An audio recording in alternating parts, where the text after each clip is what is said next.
The Rape of Lucrece by William Shakespeare. And this is a little note from Shakespeare from the beginning with much old spelling using there is a story behind it, and then there is the argument.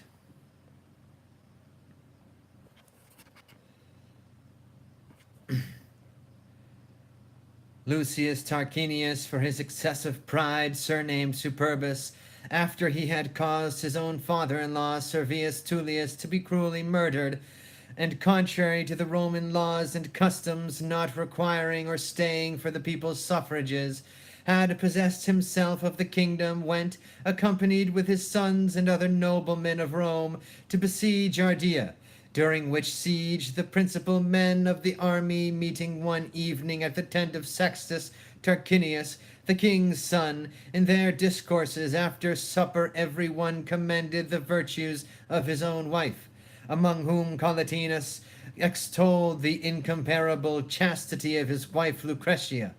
In that pleasant humor they all posted to Rome, and intending by their secret sudden arrival to make trial of that which every one had before avouched, only Collatinus finds his wife, though it were late in the night, spinning amongst her maids. The other ladies were all found dancing and revelling, or in several disports, whereupon the noblemen yielded Collatinus the victory, and his wife the fame.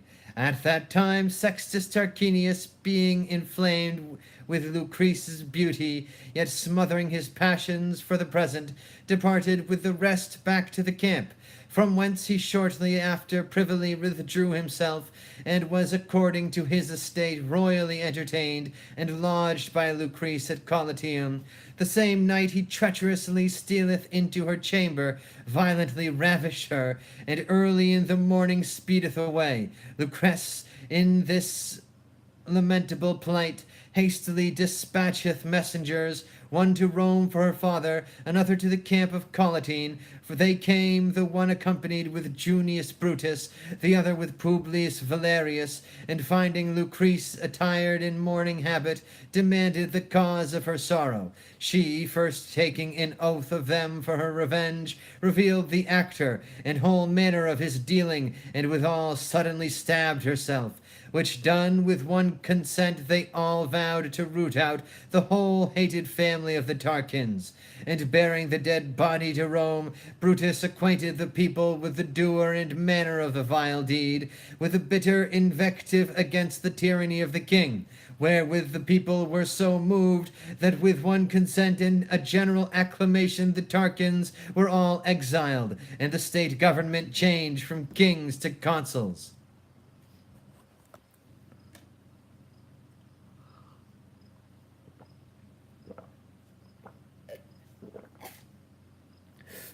Apple cider.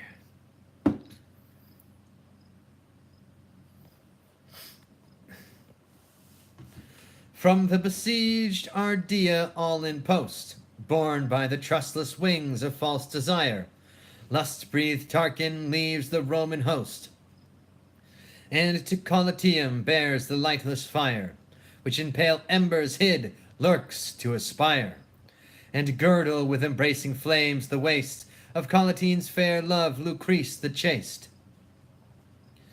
Haply that name of chaste unhappily set this baitless edge on his keen appetite, when Collatine unwisely did not let to praise the clear unmatched red and white, which triumphed in that sky of his delight, where mortal stars as bright as heaven's beauties, with pure aspects did him peculiar duties. For he the night before in Tarquin's tent unlocked the treasure of his happy state, what priceless wealth the heavens had him lent, in the possession of his beauteous mate, reckoning his fortune at such high proud rate, that kings might be espoused to more fame, but king nor peer to such a peerless dame. O happiness enjoyed but of a few, and if possessed, as soon decayed and done as is the morning's silver melting dew against the golden splendor of the sun, an expired date cancelled ere well begun. Honor and beauty in the owner's arms, our weakly fortress from a world of harms. Beauty itself doth of itself persuade the eyes of men without an orator. What needeth then apology be made to set forth that which is so singular? Or why is Collatine the publisher of that rich jewel he should keep unknown from thievish ears because it is his own? Perchance his boast of Lucrece's sovereignty suggested this proud issue of a king, for by our ears our hearts oft tainted be, perchance that envy of so rich a thing, braving compare disdainfully did sting. His high-pitched thoughts, that meaner men should vaunt, that golden hap which their superiors want. But some untimely thought did instigate his all too timeless speed, if none of those, his honor, his affairs, his friends, his state, neglected all, with swift intent he goes to quench the coal which in his liver glows. O rash false heat, wrapped in repentant cold, thy hasty spring still blasts and never grows old. When at Colatium this false lord arrived, well was he welcomed by the Roman dame, within whose face beauty and virtue strived, which of them both should underprop her fame. When virtue bragged, beauty would blush for shame. When beauty boasted blushes in despite, virtue would stain that over with silver white. But beauty in that white entituled from Venus's doves doth challenge that fair field. Then virtue claims from beauty beauty's red, which virtue gave the golden age to gild their silver cheeks, and called it then their shield, teaching them thus to use it in the fight. When shame assailed, the red should fence the white. This heraldry in Lucrece's face was seen, argued by beauty's red and virtue's white. Of either's color was the other queen, proving from world's minority their right, yet their ambition makes them still to fight. The sovereignty of either being so great, that oft they interchange each other's seat.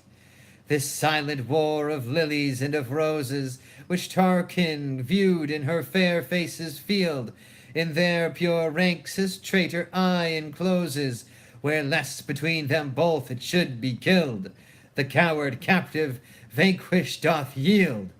Those two armies that would let him go, rather than triumph in so false a foe.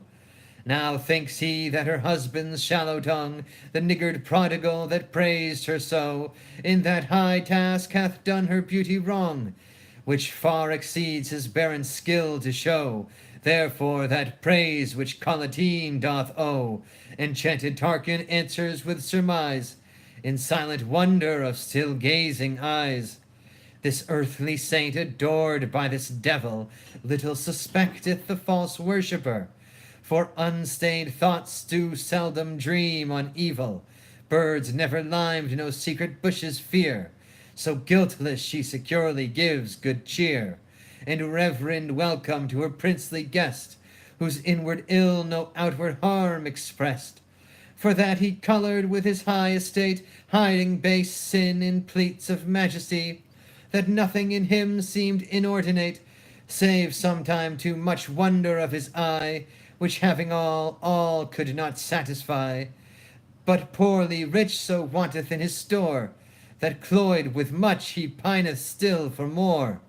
But she that never coped with stranger eyes could pick no meaning from their parling looks, nor read the subtle shining secrecies writ in the glassy margins of such books. She touched no unknown baits, nor feared no hooks, nor could she moralize his wanton sight more than his eyes were opened to the light. He stories to her ears her husband's fame, won in fields of fruitful Italy, and decks with praises Collatine's high name, made glorious by his manly chivalry, with bruised arms in wreaths of victory. Her joy with heaved up hand she doth express, and wordless so greets heaven for his success. Far from the purpose of his coming thither, he makes excuses for his being there. No cloudy show of stormy blustering weather doth yet in his fair welkin once appear, till sable night, mother of dread and fear, upon the world dim darkness doth display, and in her vaulty prism stows the day. For then is Tarquin brought unto his bed, intending weariness with heavy sprite. For after supper long he questioned with modest Lucrece, and wore out the night. Now leaden slumber with live strength doth fight, and every one to rest himself betakes, save thieves and cares and troubled minds that forewakes. As one of which doth Tarquin lie revolving the sundry dangers of his will's obtaining, yet ever to obtain his will resolving, though weak-built hopes persuade him to abstaining, despair to gain doth traffic oft for gaining, and when great treasure is the meed purposed, though death be adjunct, there's no death supposed.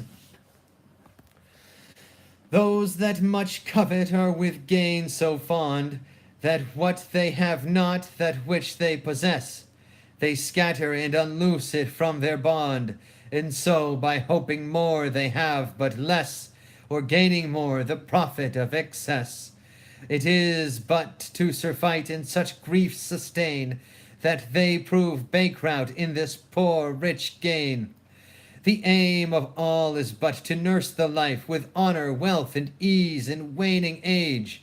And in this aim there is such a thwarting strife, that one for all or all for one we gauge, as life for honor in fell battles rage.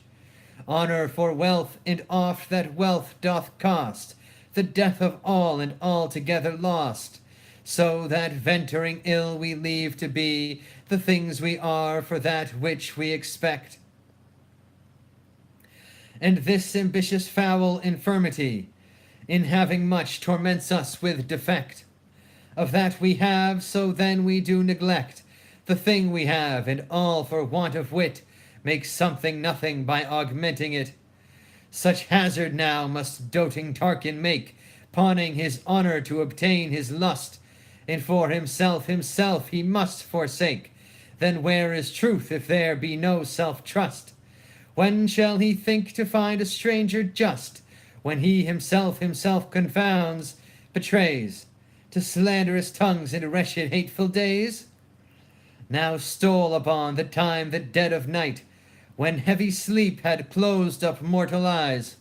No comfortable star did lend his light, no noise but owls and wolves' death-boding cries. Now serves the season that they may surprise the silly lambs. Pure thoughts are dead and still, while lust and murder wakes to stain and kill.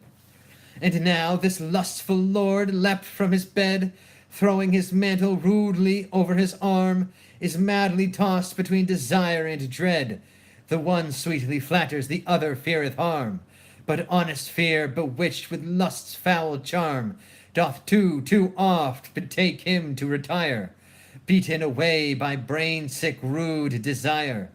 His falchion on a flint he softly smiteth, that from the cold stone sparks of fire do fly, whereat a waxen torch forthwith he lighteth, which must be lodestar to his lustful eye, and to the flame thus speaks advisedly: as from this cold flint I enforced this fire, so Lucrece must I force to my desire. Here, pale with fear, he doth premeditate the dangers of his loathsome enterprise, and in his inward mind he doth debate what following sorrow may on this arise. Then, looking scornfully, he doth despise his naked armor of still slaughtered lust, and justly thus controls his thoughts unjust. Fair torch, burn out thy light, and lend it not to darken her whose light excelleth thine. And die, unhallowed thoughts, before you blot with your uncleanness that which is divine. Offer pure incense to so pure a shrine.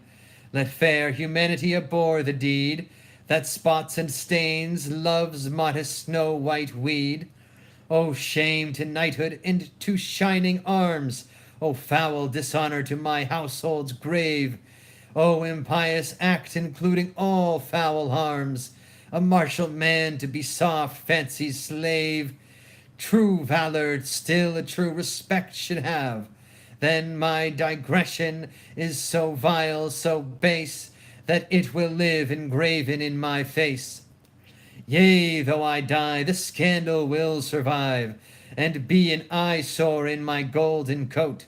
Some loathsome dash the herald will contrive to cipher me how fondly I did dote, that my posterity, shamed with the note, shall curse my bones and hold it for no sin, to wish that I had their father had not been. What win I if I gain the thing I seek? A dream, a breath, a froth of fleeting joy?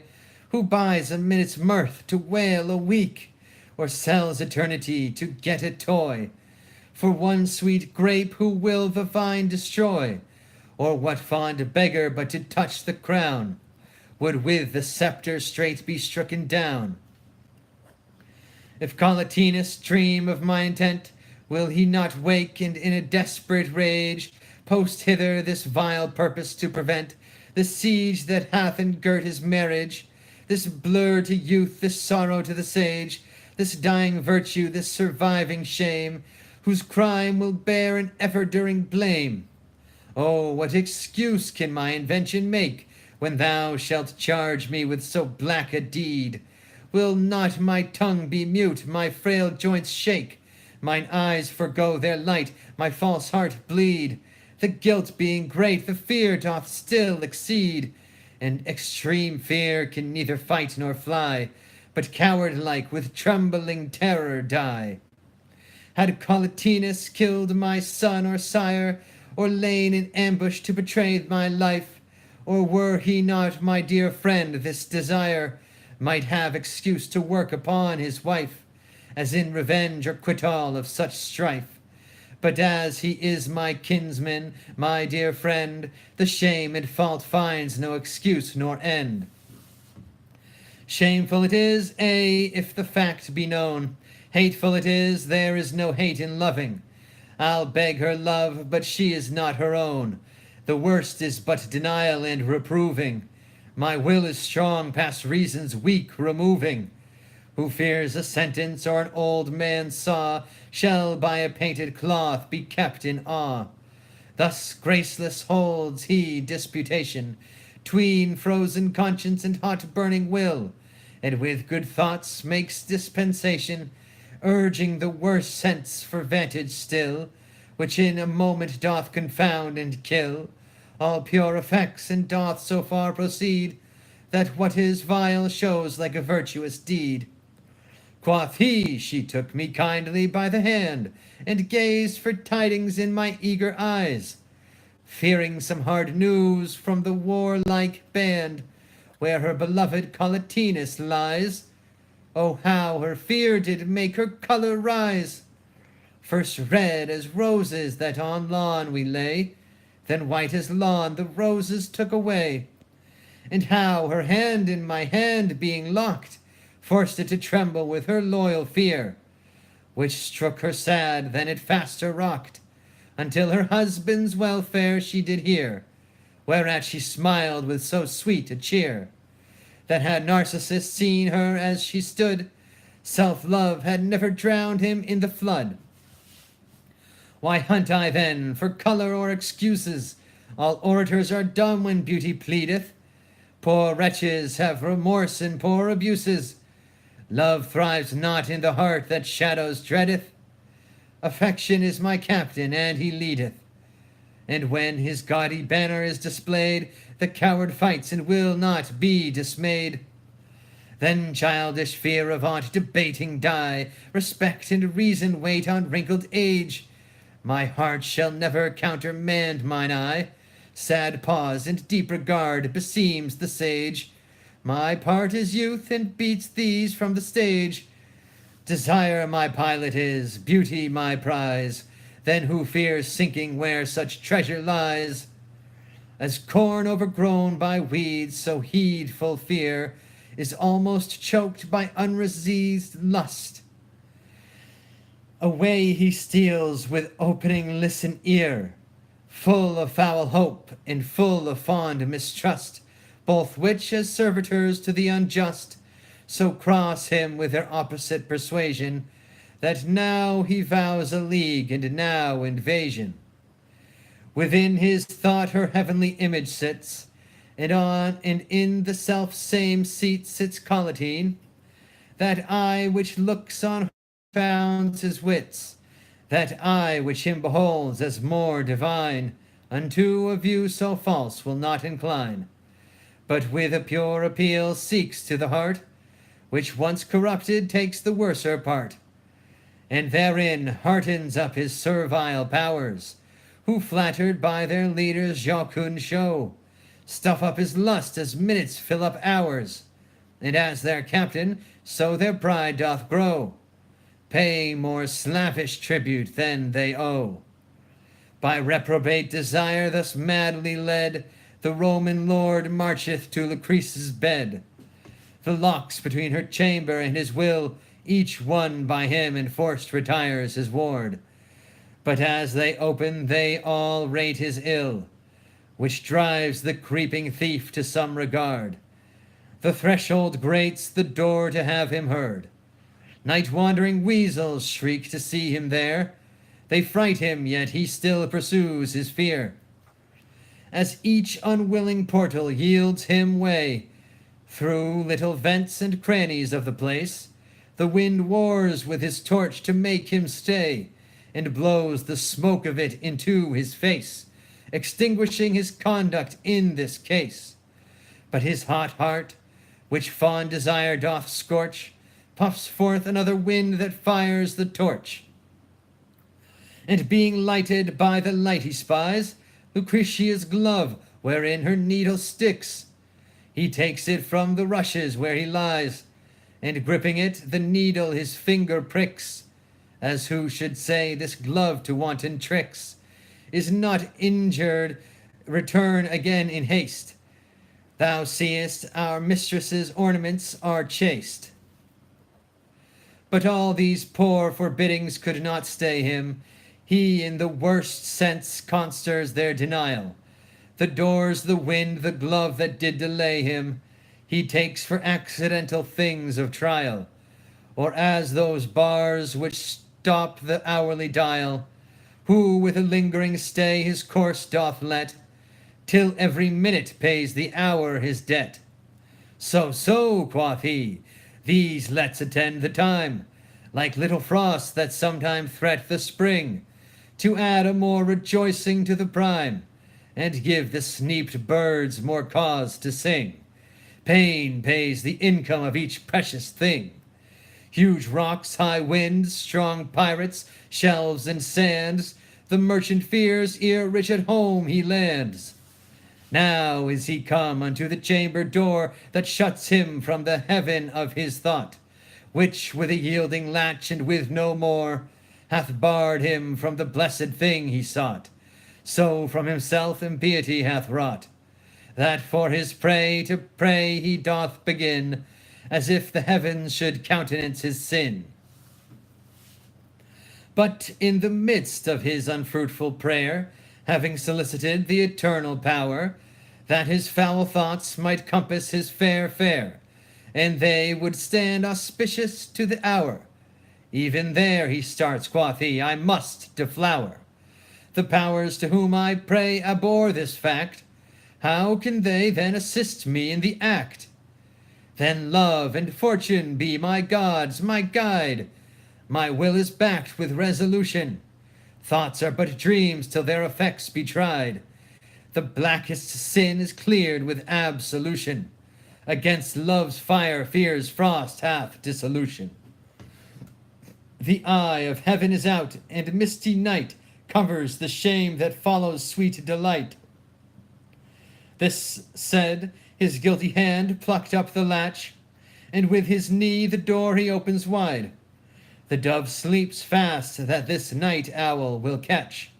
Thus treason works ere traitors be espied. Who sees the lurking serpent steps aside. But she, sound sleeping, fearing no such thing, lies at the mercy of his mortal sting. Into the chamber wickedly he stalks, and gazeth on her yet unstained bed. The curtains being close, about he walks, rolling his greedy eyeballs in his head, by their high treason in his heart misled, which gives the watchword to his hand full soon to draw the cloud that hides the silver moon. Look, as the fair and fiery pointed sun, rushing from forth a cloud, bereaves our sight, even so the curtain drawn, his eyes begun to wink, being blinded with a greater light, whether it is that she reflects so bright, that dazzleth them, or else some shame supposed, but blind they are, and keep themselves enclosed. Oh, had they in that darksome prison died, then had they seen the period of their ill. Then Collatine, again by Lucrece's side, in his clear bed might have reposed still. But they must ope this blessed league to kill, and holy thoughted Lucrece to their sight must sell her joy, her life, her world's delight. Her lily hand, her rosy cheek lies under, cozening the pillow of a lawful kiss, who therefore angry seems to part in sunder, swelling on either side to want his bliss, between whose hills her head is entombed is, where like a virtuous monument she lies, to be admired of lewd unhallowed eyes. Without the bed her other fair hand was, on the green coverlet, whose perfect white showed like an April daisy on the grass, with pearly sweat resembling dew of night. Her eyes like marigolds had sheathed their light, and canopied in darkness sweetly lay, till they might open to adorn the day. Her hair like golden threads played with her breath.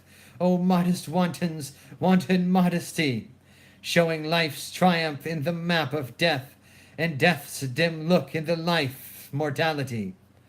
Each in her sleep themselves so beautify, as if between them twain there were no strife, but that life lived in death, and death in life. Her breasts like ivory globes circled with blue, a pair of maiden worlds unconquered, save of their lord no bearing yoke they knew, and him by oath they truly honored.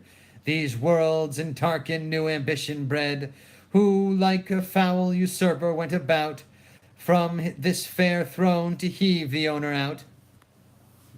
What could he see but mightily he noted? What did he note but strongly he desired? What he beheld on that he firmly doted, and in his will his wilful eye he tired. With more than admiration he admired her azure veins, her alabaster skin, her coral lips, her snow-white dimpled chin. As the grim lion fawneth over his prey, sharp hunger by the conquest satisfied, so over this sleeping soul doth Tarquin stay, his rage of lust by gazing qualified, slaked not suppressed for standing by her side. His eye, which late this mutiny restrains, unto a greater uproar tempts his veins. And they, like straggling slaves for pillage fighting, obdurate vassals fell exploits effecting, in bloody death and ravishment delighting, nor children's tears nor mothers' groans respecting, swell in their pride the onset still expecting. Anon his beating heart alarum striking, gives the hot charge and bids them to do their liking. His drumming heart cheers up his burning eye, his eye commends the leading to his hand is proud of such a dignity, smoking with pride marched on to make his stand, on her bare breast the heart of all her land, whose ranks of blue veins as his hand did scale, left their round turrets destitute and pale. They, mustering to the quiet cabinet, where their dear governess and lady lies, do tell her she is dreadfully beset, and fright her with confusion of their cries. She, much amazed, breaks ope her locked up eyes, who, peeping forth this tumult to behold, are by his flaming torch dimmed and controlled. Imagine her as one in dead of night, from forth dull sleep by dreadful fancy waking, that thinks she hath beheld some ghastly sprite, whose grim aspect set every joint a shaking. What terror 'tis but she in worse taking? From sleep disturbed, heedfully doth view the sight which makes supposed terror true. Wrapped and confounded in 1,000 fears, like to a new killed bird she trembling lies. She dares not look, yet winking there appears quick shifting antics ugly in her eyes. Such shadows are the weak brain's forgeries, who angry that the eyes fly from their lights, in darkness daunts them with more dreadful sights. His hand that yet remains upon her breast, rude ram to batter such an ivory wall, may feel her heart, poor citizen, distressed, wounding itself to death, rise up and fall, beating her bulk that his hand shakes withal. This moves in him more rage and lesser pity, to make the breach and enter this sweet city. First, like a trumpet, doth his tongue begin to sound a parley to his heartless foe, who over the white sheet peers her whiter chin, the reason of this rash alarm to know, which he by dumb demeanor seeks to show. But she with vehement prayers urgeth still under what color he commits this ill. Thus he replies, the color in thy face, that even for anger makes the lily pale, and the red rose blush at her own disgrace, shall plead for me and tell my loving tale. Under that color am I come to scale thy never conquered fort. The fault is thine, for those thine eyes betray thee unto mine. Thus I forestall thee, if thou mean to chide, thy beauty hath ensnared thee to this night, where thou with patience must my will abide, my will that marks thee for my earth's delight, which I to conquer sought with all my might. But as reproof and reason beat it dead, by thy bright beauty was it newly bred. I see what crosses my attempt will bring, I know what thorns the growing rose defends. I think the honey guarded with a sting, all this beforehand counsel comprehends. But will is deaf and hears no heedful friends.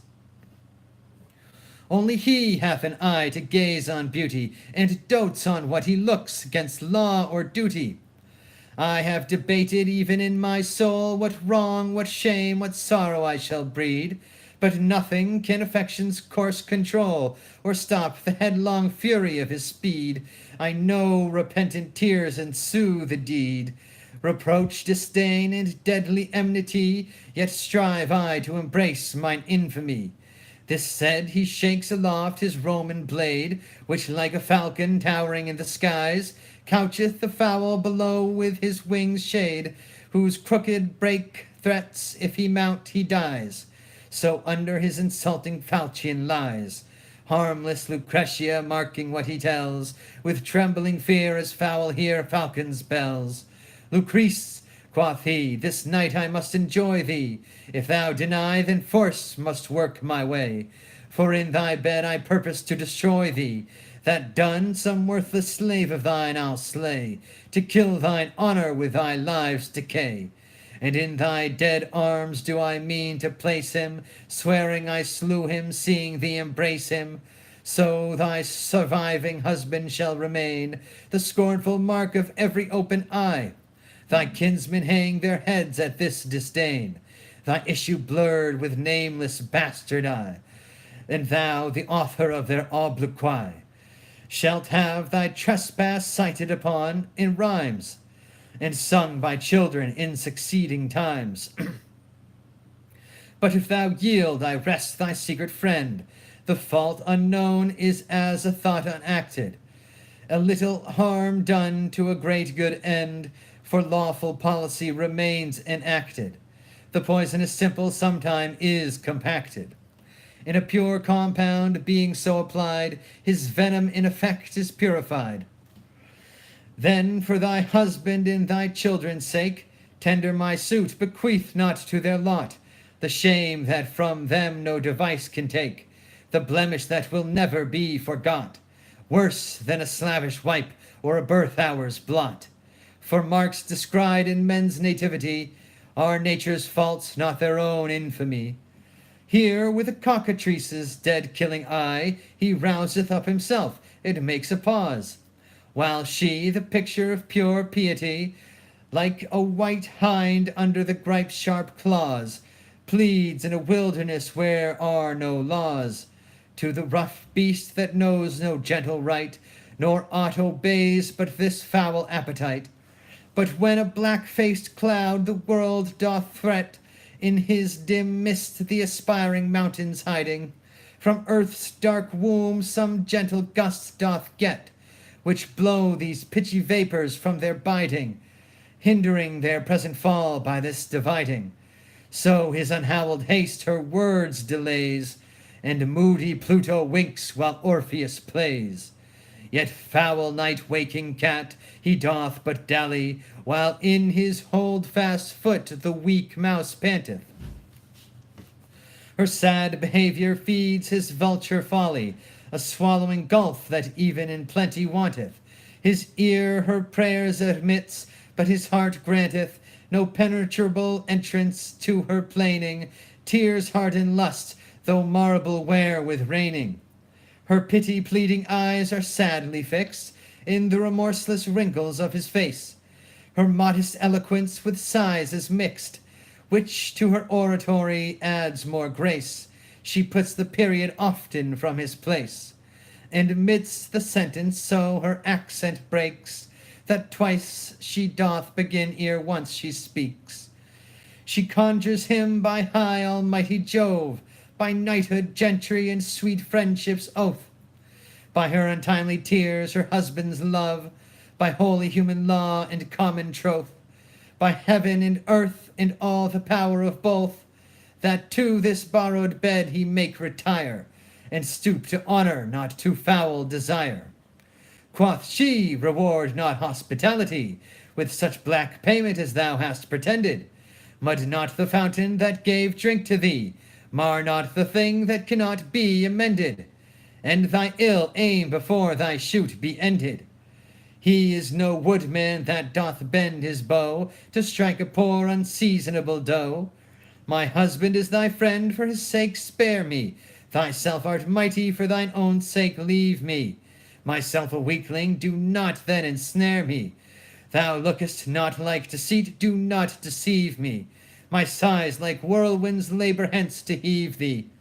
If ever man were moved with woman's moans, be moved with my tears, my sighs, my groans.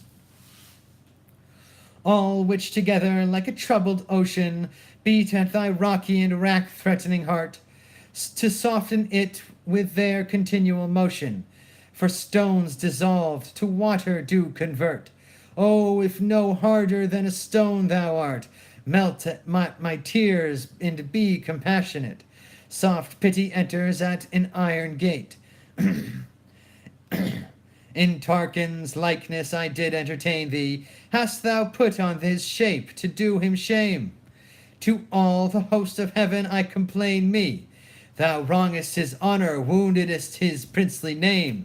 Thou art not what thou seemest, and if the same, thou seemest not what thou art, a god, a king. For kings like gods should govern everything.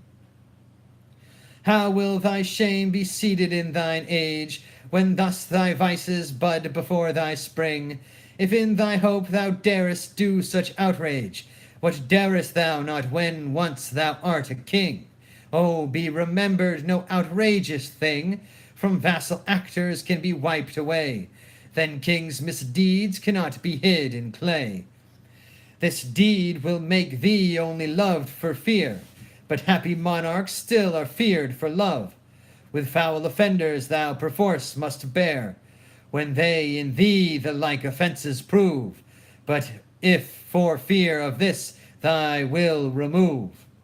For princes are the glass, the school, the book, where subjects' eyes do learn, do read, do look. And wilt thou be the school where lust shall learn? Must he in thee read lectures of such shame? Wilt thou be glass wherein it shall discern authority for sin, warrant for blame, to privilege dishonor in thy name? Thou backest reproach against long-living laud, and makest fair reputation but a bawd. Hast thou command by him that gave it thee? From a pure heart command thy rebel will. Draw not thy sword to guard iniquity, for it was lent thee all that brood to kill. Thy princely office how canst thou fulfill? When patterned by thy fault foul sin may say, he learned to sin, and thou didst teach the way. Think but how vile a spectacle it were to view thy present trespass in another.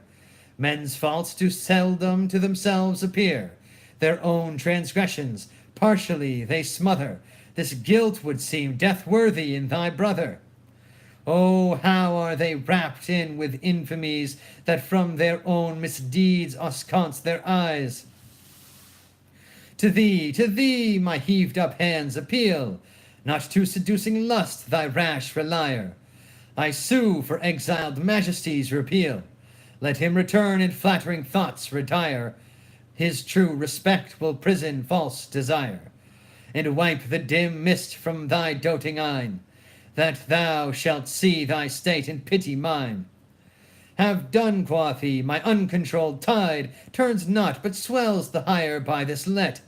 Small lights are soon blown out, huge fires abide, and with the wind in greater fury fret the petty streams that pay a daily debt to their salt sovereign. With their fresh falls haste, add to his flow, but alter not his taste.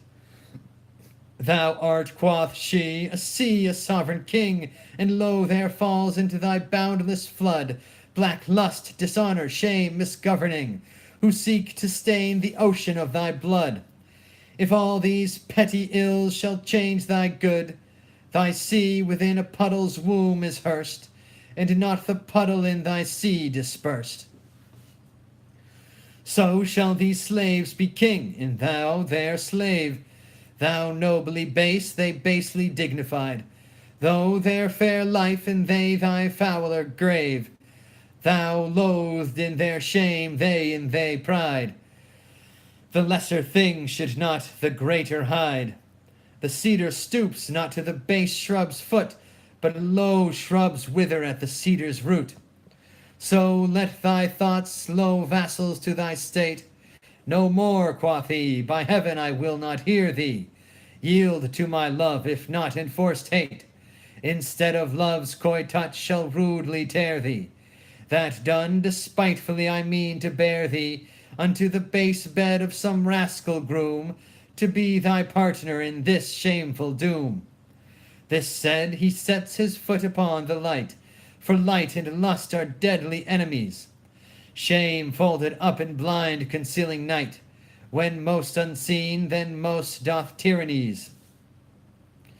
The wolf hath seized his prey, the poor lamb cries, till with her own white fleece her voice controlled, entombs her outcry in her lips' sweet fold.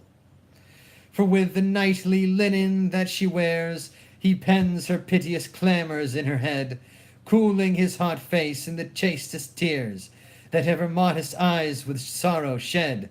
Oh, that prone lust should stain so pure a bed, the spots whereof could weeping purify, her tears should drop on them perpetually. But she hath lost a dearer thing than life, and he hath won what he would lose again.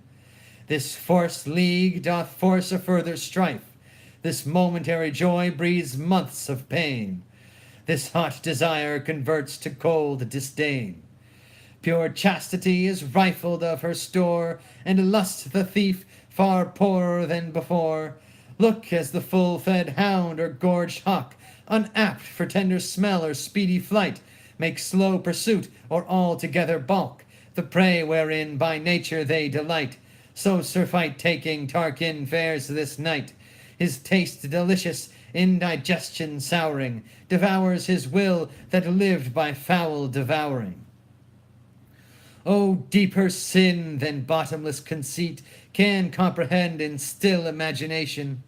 Drunken desire must vomit his receipt ere he can see his own abomination, while lust is in his pride no exclamation, can curb his heat or rein his rash desire, till like a jade self-will himself doth tire, and then with lank and lean discoloured cheek, with heavy eye, knit brow, and strengthless pace, feeble desire, all recreant, poor and meek, like to a bankrupt beggar wails his case. The flesh being proud, desire doth fight with grace. For there it revels, and when that decays, the guilty rebel for remission pays. So fares it with this faultful lord of Rome, who this accomplishment so hotly chased. For now against himself he sounds this doom, that through the length of times he stands disgraced. Besides his Saul's fair temple is defaced, to whose weak ruins muster troops of cares, to ask the spotted princess how she fares. She says her subjects with foul insurrection have battered down her consecrated wall, and by their mortal fault brought in subjection her immortality, and made her thrall to living death and pain perpetual, which in her prescience she controlled still, but her foresight could not forestall their will. Even in this thought through the dark night he stealeth, a captive victor that hath lost in gain, bearing away the wound that nothing healeth, the scar that will despite of cure remain, leaving his spoil perplexed in greater pain. She bears the load of lust he left behind, and he the burthen of a guilty mind. He like a thievish dog creeps sadly thence, she like a weary lamb lies panting there. He scowls and hates himself for his offence, she desperate with her nails her flesh doth tear. He faintly flies, sweating with guilty fear. She stays, exclaiming on the direful night. He runs and chides his vanished loathed delight. He thence departs a heavy convertite, she there remains a hopeless castaway. He in his speed looks for the morning light, she prays she never may behold the day. For day, quoth she, nightscapes doth open lay, and my true eyes have never practised how to cloak offences with a cunning brow. They think not but that every eye can see the same disgrace which they themselves behold, and therefore would they still in darkness be, to have their unseen sin remain untold, for they their guilt with weeping will unfold, and grave like water that doth eat and steal upon my cheeks what helpless shame I feel. Here she exclaims against repose and rest, and bids her eyes hereafter still be blind. She wakes her heart by beating on her breast, and bids it leap from thence where it may find some pure chest to close so pure a mind. Frantic with grief thus breathes she forth her spite against the unseen secrecy of night. O comfort-killing night, image of hell, dim register and notary of shame, black stage for tragedies and murthers fell, vast sin-concealing chaos, nurse of blame, blind muffled bawd, dark harbour for defame, grim cave of death, whispering conspirator, with close-tongued treason in the ravisher. O hateful, vaporous, and foggy night, since thou art guilty of my cureless crime, muster thy mists to meet the eastern light, make war against proportioned course of time, or if thou wilt, permit the sun to climb his wonted height, yet ere he go to bed, knit poisonous clouds about his golden head.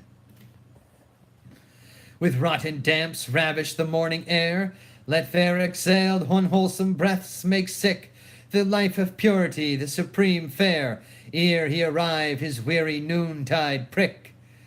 And let thy musty vapours march so thick, that in their smoky ranks his smothered light may set at noon and make perpetual night. Were Tarquin night as he is but night's child, the silver shining queen he would disdain. Her twinkling handmaids too by him defiled, through night's black bosom should not peep again. So should I have co-partners in my pain, and fellowship in woe doth woe assuage, as palmers' chat makes short their pilgrimage. Where now I have no one to blush with me, to cross their arms and hang their heads with mine, to mask their brows and hide their infamy, but I alone, alone must sit and pine, seasoning the earth with showers of silver brine, mingling my talk with tears, my grief with groans, poor wasting monuments of lasting moans. O night, thou furnace of foul reeking smoke, let not the jealous day behold that face, which underneath thy black all-hiding cloak immodestly lies martyred with disgrace. Keep still possession of thy gloomy place, that all the faults which in thy reign are made may likewise be sepulchred in thy shade. Make me not an object to the telltale day.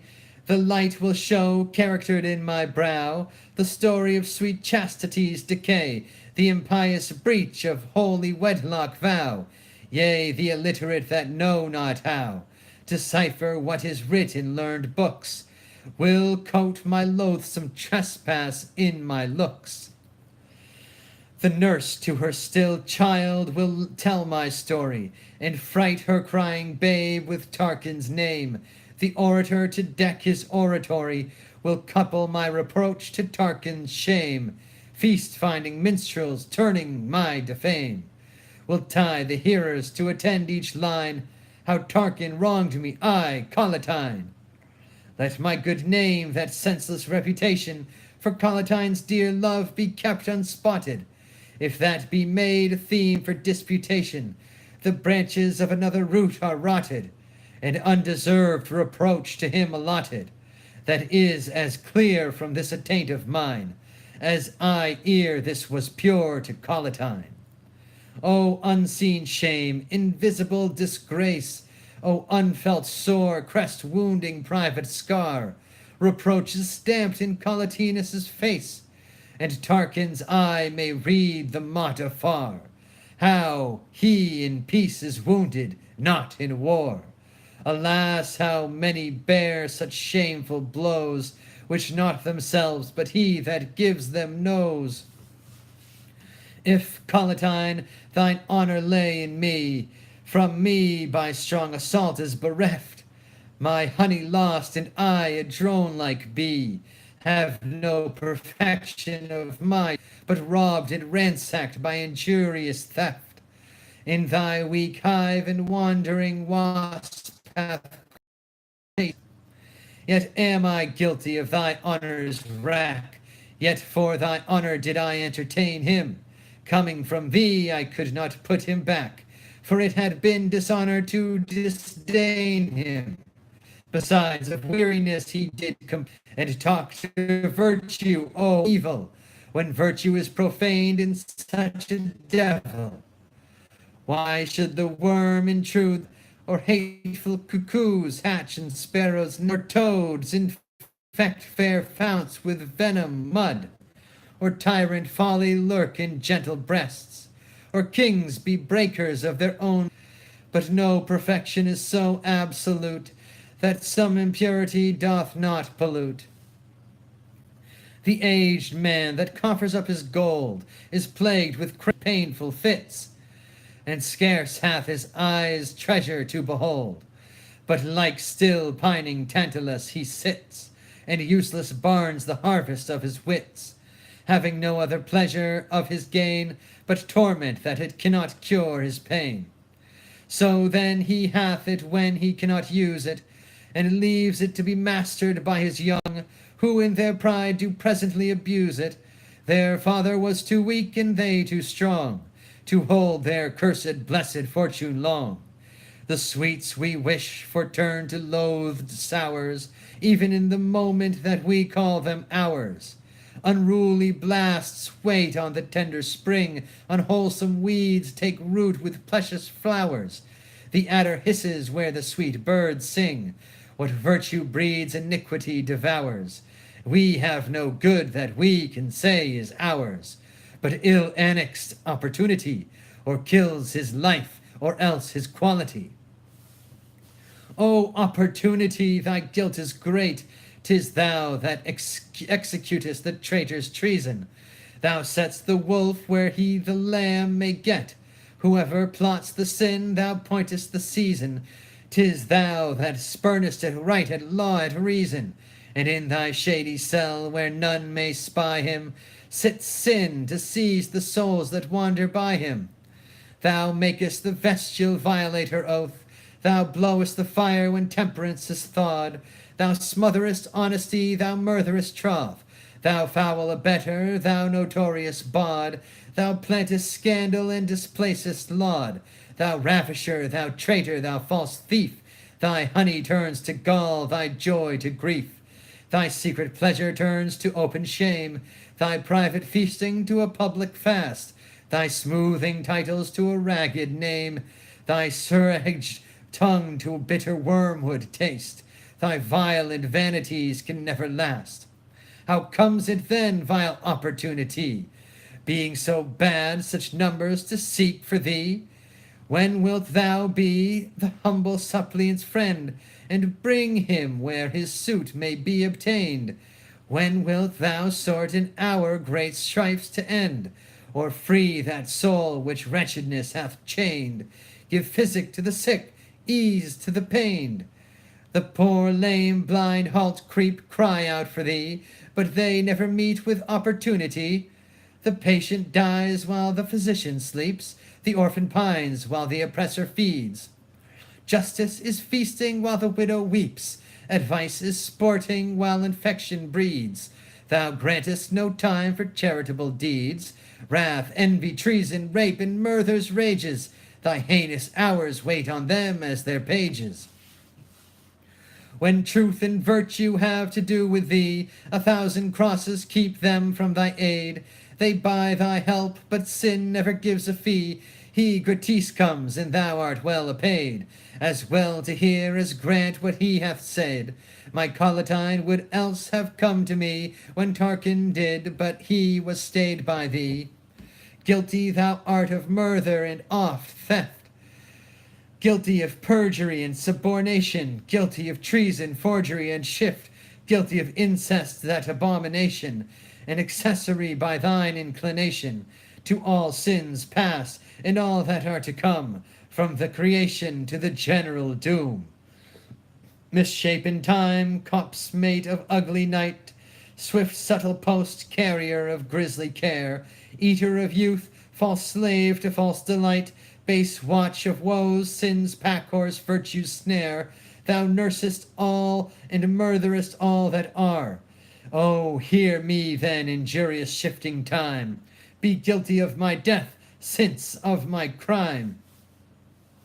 Why hath thy servant opportunity betrayed the hours thou gavest me to repose, cancelled my fortunes, and enchained me to endless date of never-ending woes? Time's office is to find the hate of foes, to eat up errors by opinion bred, not spend the dowry of a lawful bed.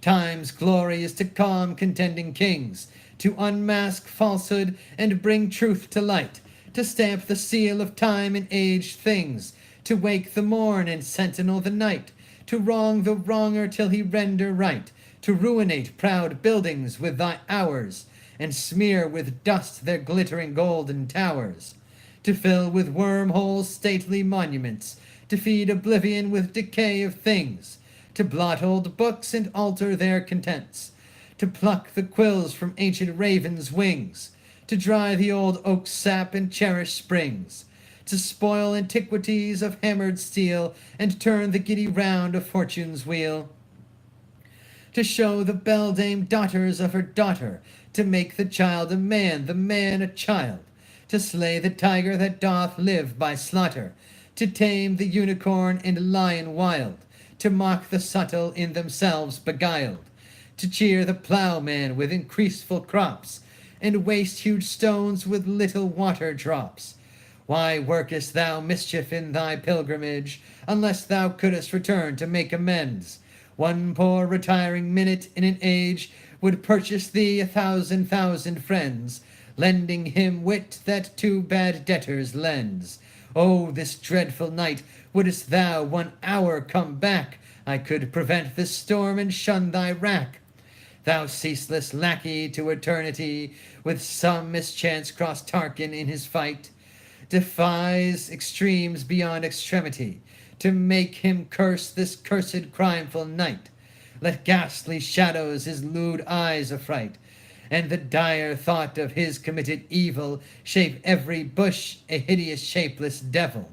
Disturb his hours of rest with restless trances, afflict him in his bed with bedred groans. Let there bechance him pitiful mischances, to make him moan, but pity not his moans. Stone him with hardened hearts harder than stones. Let mild women to him lose their mildness, wilder to him than tigers in their wildness. Let him have time to hear his curled hair. Let him have time against himself to rave. Let him have time of time's help to despair. Let him have time to live the loathed slave. Let him have time a beggar's oats to crave, and time to see one that by alms doth live, disdain to him disdained scraps to give. Let him have time to see his friends his foes, and merry fools to mock at him resort. Let him have time to mark how slow time goes, in time of sorrow, and how swift and short his time of folly and his time of sport. And ever let his unrecalling crime have time to wail the abusing of his time. O time, thou tutor both to good and bad, teach me to curse him that thou taughtest this ill. At his own shadow let the thief run mad, himself seek every hour to kill. Such wretched hands such wretched blood should spill. For who so base would such an office have, as slanderous deathsman to so base a slave? The baser is he, coming from a king, to shame his hope with deeds degenerate. The mightier man, the mightier is the thing that makes him honored or begets him hate. For greatest scandal waits on the greatest state. The moon being clouded presently is mist, but little stars may hide them when they list. The crow may bathe his coal-black wings in mire, and unperceived fly with the filthy away. But if the likes the snow-white swan desire, the stain upon his silver down will stay. Poor grooms are sightless, night king's glorious day. Gnats are unnoted wheresoever they fly, but eagles gazed upon with every eye. Out idle words, servants to shallow fools, unprofitable sounds, weak arbitrators, busy yourselves in skill contending schools, debate where leisure serves with dull debaters. To trembling clients be you mediators. For me, I force not argument a straw, since that my case is past the help of law. In vain I rail at opportunity, at time, at Tarquin, and uncheerful night. In vain I cavil with mine infamy, in vain I spurn at my confirmed despite. This helpless smoke of words doth me no right. The remedy indeed to do me good is to let forth my foul defiled blood.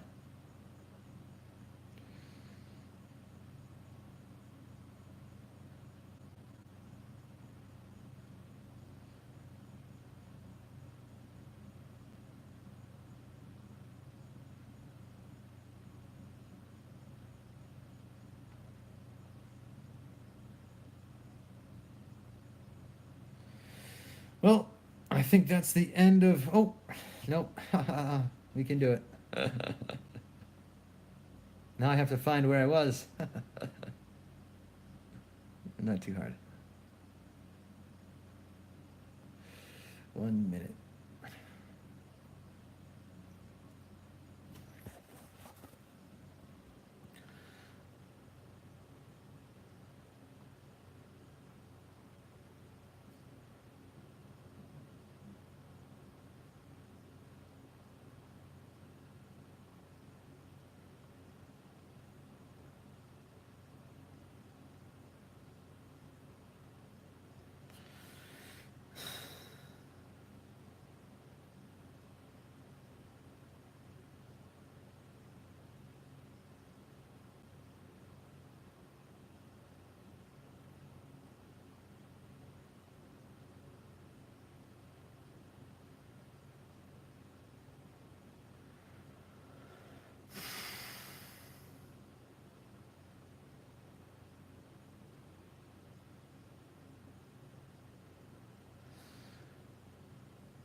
End of part 1.